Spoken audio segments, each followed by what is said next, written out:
more excited about politics?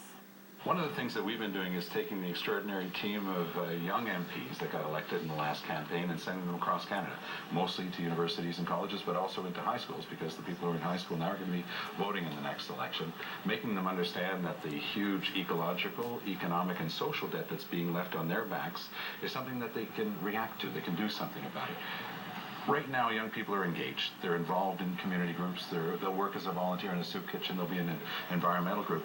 But they're not taking time for the political process. They don't find that it has anything to do with them. And that's a signal that gets beamed out to deconsider the whole political class. So we think that it's important to remind them that of all the other things that they do, they should find some time. I'd prefer it be in the NDP, but I don't care what political party it's with, as long as they find some time to also dedicate themselves to a bit to the political process. It's determining their future. When you run into somebody, whether they're in their 20s or 40s, and they say to you, you know, politicians don't listen to me. They say one thing during a campaign, do something else when they're in power. You must hear that from people.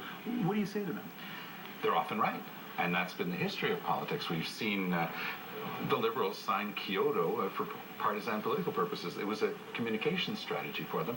Canada went on to have one of the worst records in the world. There are few issues as important as climate change, and we've put forward a plan for cap and trade to reduce greenhouse gas emissions. The Conservatives attacked that on a false pretense, even though they had proposed the same thing themselves at one point. So people aren't wrong to be cynical, but they have to know that there's one party out there that's going to be consistent, taking a stand on sustainability.